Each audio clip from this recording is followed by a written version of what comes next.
3번만 만나자던 장난 같은 제안이요. 첫 번째 만남에서 이미 폭발해버렸습니다.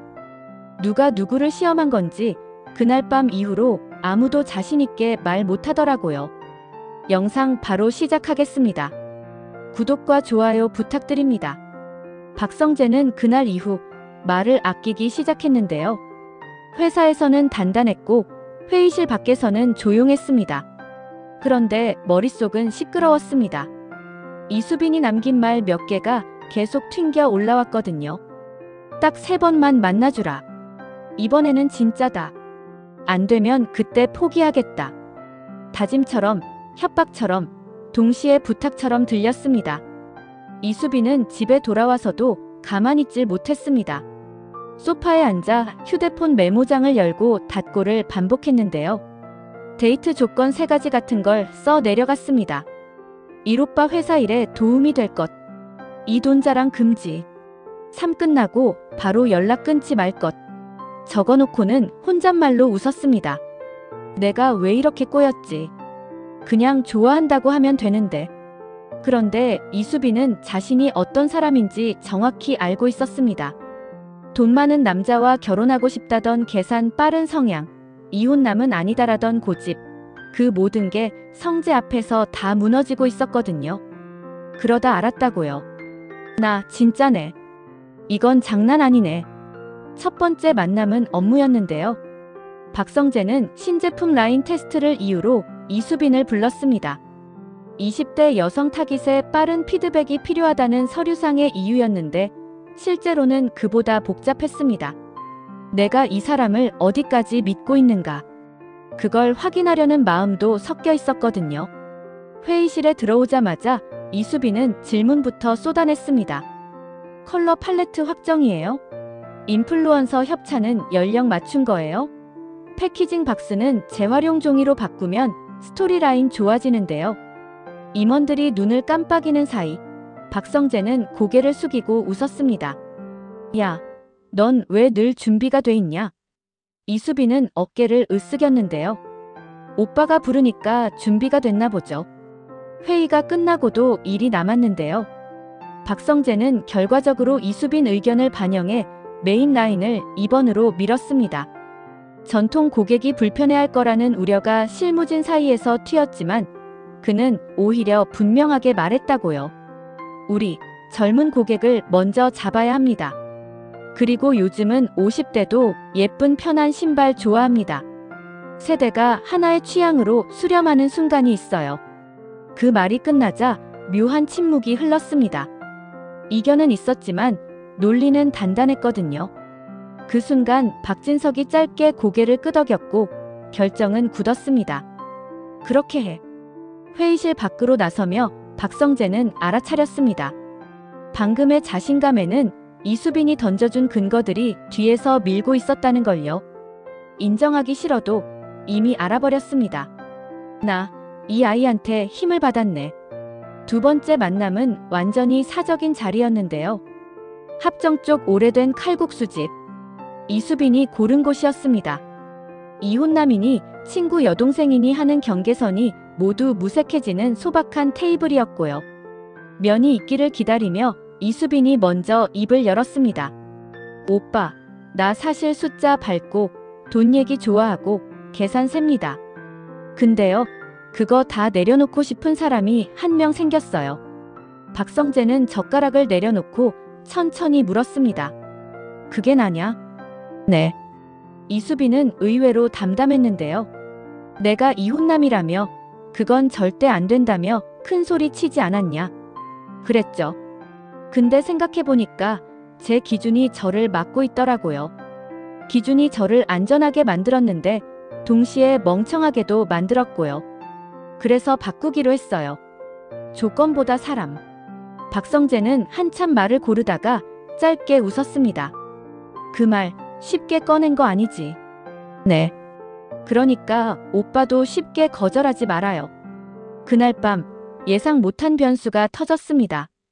누군가 2사람을 찍었고 사진이 익명 커뮤니티에 올라갔는데요. 본부장님, 직원이랑 야식 데이트. 회사 돈으로 사랑도 제조.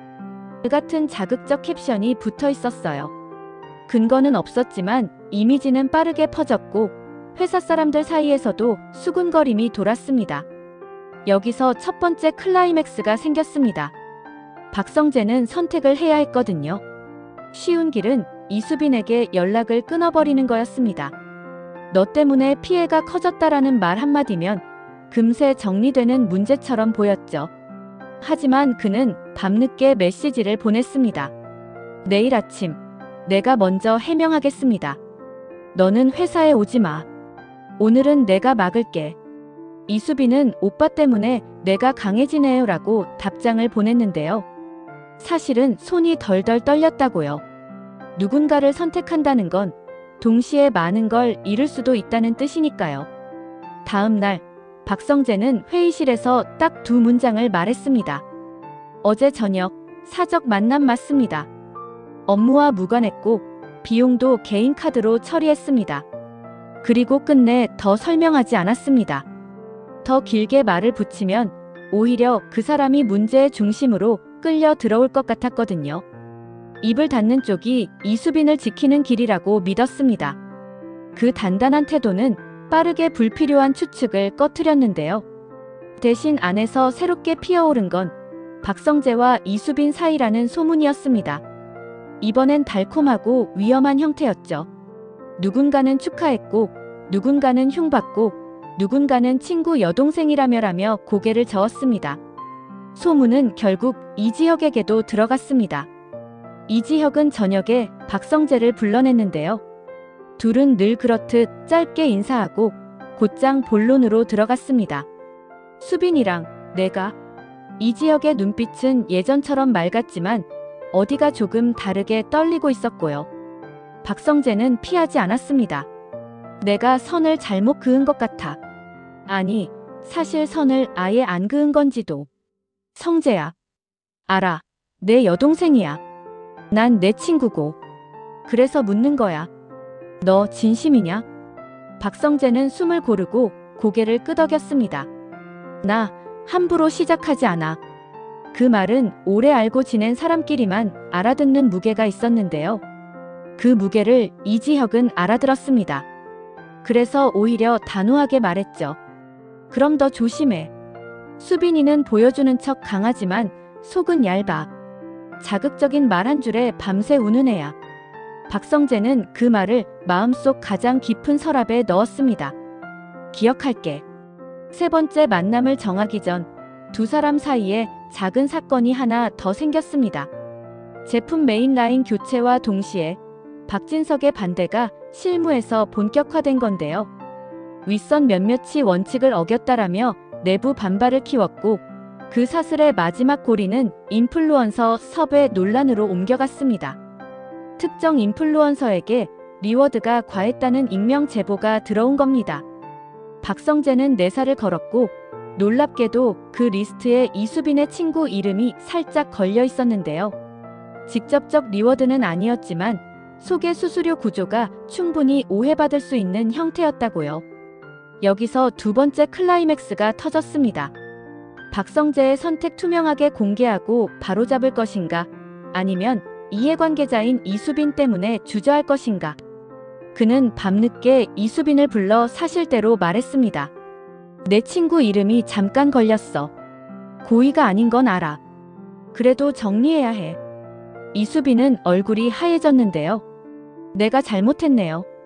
난 그 친구가 그렇게 연결되어 있는지 몰랐어요. 미안해요. 박성재는 고개를 끄덕였지만 말끝은 단단했습니다. 미안하다고 끝내지 말자. 내가 직접 사과하고 내 손으로 풀어. 이수빈은 밤새 정리했고 다음 날 그 친구와 광고 대행사에 직접 연락해 계약 구조를 투명하게 수정했는데요. 사과문도 짧고 분명하게 올렸습니다. 내 이름이 들어가는 건 내가 책임지겠다. 이 사소한 태도 하나가 바깥의 공기를 바꿨습니다. 금수저 예쁜 얼굴로만 보던 사람들 중 몇몇이 고개를 끄덕였고 내부에서는 저런 식이면 같이 일할만 하다라는 말이 슬쩍 돌았습니다. 박성재는 그날 밤 혼자서 생각했는데요. 이 아이 단단해지네. 나보다 빨리. 드디어 세 번째 만남. 이수빈은 장소를 정권처럼 쥐고 있었습니다. 이번엔 오빠가 따라오세요. 데려간 곳은 정순이의 식당이었는데요. 같은 국을 세 그릇이나 떠다주는 어머니 앞에서 이수빈은 뜻밖의 고백을 꺼냈습니다. 저 엄마한테 어릴 때부터 이득 보는 선택을 해라는 말을 많이 들었어요. 그래서 저는 늘 이득만 계산했는데요. 이번엔 손해 같아도 마음을 고르려고요. 정순이는 숟가락을 멈추고 박성재를 한번 훑어봤습니다. 자네, 내 딸 은호 좋아한다는 얘기가 돌아다니던데. 식당 공기가 잠깐 고여 있었습니다. 박성재는 솔직하게 끄덕였는데요. 그랬습니다. 근데 그 마음으로 은호 씨를 힘들게 하지 않으려고 했고 지금은 다른 것 같습니다. 정순이는 짧게 한숨을 쉬고는 국을 끓이러 갔습니다. 남겨진 둘은 어색하게 웃었는데요. 그 어색함이 이상하게 따뜻했습니다. 문제는 따로 터졌습니다. 박진석이 내부 청렴감사를 이유로 박성재의 결재권 일부를 회수하려고 한 거예요. 결정권이 줄어든다는 건 곧 지금 밀고 있는 이번 라인이 흔들릴 수 있다는 뜻이었습니다. 이 소식을 들은 고성희는 보란듯이 박성재를 찾아와 말했죠. 사랑과 일 둘 다 잡는 사람은 드물어요. 뭘 살리고 뭘 놓을지 지금 고를 때예요. 이 말은 친절한 척했지만 칼이었는데요. 박성재는 경계도 두려움도 보여주지 않았습니다. 저는 둘 다 지켜볼 겁니다. 여긴 회사고 사람은 사람입니다. 그가 나가자 고성희는 짧게 웃으며 중얼거렸습니다. 그러다 둘 다 잃지나 말고. 그 밤 이지혁이 박성재에게 문자를 보냈습니다. 선 긋자. 근데 선 넘어오면 난 가만 안 있을 거다. 말은 거칠었지만 실은 보호의 방식이었습니다. 이지혁은 동생을 지켜야 했고 친구를 지켜야 했거든요. 두 사람은 전쟁 같은 하루 안에서도 서로의 경계선을 인정하기로 했습니다. 박성재는 답장을 보냈습니다. 알겠다. 대신 나 믿어라. 짧은 메시지였지만 서로의 시간이 길어서 가능한 합의였어요. 며칠 뒤 메인 라인 이번에 첫 사전 판매가 열렸습니다. 놀랍게도 반응은 폭발적이었는데요. 20대와 30대는 물론이고 40대, 50대 구매 인증까지 줄을 이었습니다. 편한데 예쁘다라는 문장이 댓글에 줄줄이 달렸습니다. 이수빈이 밤새 만든 매칭 룩북이 바이럴을 일으켰고 박성재가 밀어붙인 재고 전략이 정확하게 맞아떨어졌습니다. 하지만 하이라이트는 마지막에 있었죠. 사내 게시판에 익명글이 하나 올라왔습니다. 본부장과의 사적 관계를 이용해 라인 변경에 영향력을 행사했다는 소문, 사실인가요? 이건 명백한 공격이었고 타이밍도 기가 막혔습니다. 성과가 정당하더라도 감정이 먼저 흔들리는 게 사람 마음이니까요. 여기서 세 번째 클라이맥스가 폭발했습니다. 이번에는 이수빈이 먼저 나섰습니다. 본인의 계정으로 짧게 그리고 또렷하게 올렸습니다. 업무 회의와 테스트 참여 사실은 맞습니다. 결정을 위해 요청받은 의견은 문서로 제출했고 모든 근거는 남겨두었습니다. 저를 향한 오해와 공격은 여기서 멈춰주세요. 제가 누구의 관계로 버티는 사람으로 살기 싫어서요. 박성재는 그 글을 보고 나서야 천천히 자신의 글을 올렸습니다. 최종 의사결정권자는 저입니다. 결정 이유와 데이터는 누구에게나 열람 가능합니다. 직원과의 사적 관계로 업무가 흔들렸다는 소문은 사실이 아닙니다. 또한 해당 직원은 제 친구의 여동생입니다. 보호해야 할 선을 잊지 않겠습니다. 마지막 문장이 사람들의 마음을 눌렀습니다. 선. 모두가 그 선을 보고 싶어 했거든요. 그날 저녁 옥상에서 두 사람은 다시 마주 섰습니다. 바람이 차가웠는데요. 이수빈이 먼저 입을 열었습니다. 오빠, 난 지금이 제일 무서운데요. 그래서 도망치지 않으려고요. 박성재는 고개를 끄덕였습니다. 난 지금이 제일 확실해. 그래서 서둘지 않으려고. 두 사람은 잠깐 웃었습니다. 오가는 말이 줄어들수록 마음은 또렷해졌고요. 끝내 박성재가 조심스럽게 손을 내밀었습니다. 그 3번, 오늘로 끝났네. 그러네요. 결론은 마음이 생겼다. 제 쪽 결론도요. 그 말은 프러포즈도 아니고 사랑 고백처럼 과장되지도 않았는데요. 대신 어른들의 약속 같았습니다. 조심스럽게 시작하되 숨지 않기로 한 약속이요. 하지만 이야기의 문은 닫히지 않았습니다. 다음 주부터 내부 감사팀이 본격적으로 움직이기로 확정됐거든요. 고성희의 그림자는 더 길게 늘어났고 박진석의 원칙이란 단어는 더 무거워졌습니다. 그리고 어딘가에서 다시 익명 사진이 준비되고 있다는 소식이 들려왔습니다. 사진 속 2사람은 아마도 밝게 웃고 있었을 겁니다. 누군가는 그 웃음을 죄목으로 삼으려 들겠죠. 그렇다면 그때 박성재와 이수빈은 무엇을 내어놓을까요? 변명 대신 데이터? 침묵 대신 선택? 아니면 둘이 같은 방향을 보는 뚜렷한 시선? 분명한 건 하나였습니다. 이번에 생긴 러브라인은 단순한 설렘으로만 유지되기엔 주변의 칼끝이 너무 많았다는 사실입니다. 그래서 더 단단해질 겁니다. 서로에게 진짜가 되려면 서로의 일과 가족과 친구 앞에서도 진짜여야 하니까요. 그리고 그 진짜를 버릇처럼 증명해 보이는 사람들이 결국 오래갑니다. 영상 즐거우셨다면 구독과 좋아요 부탁드립니다. 감사합니다.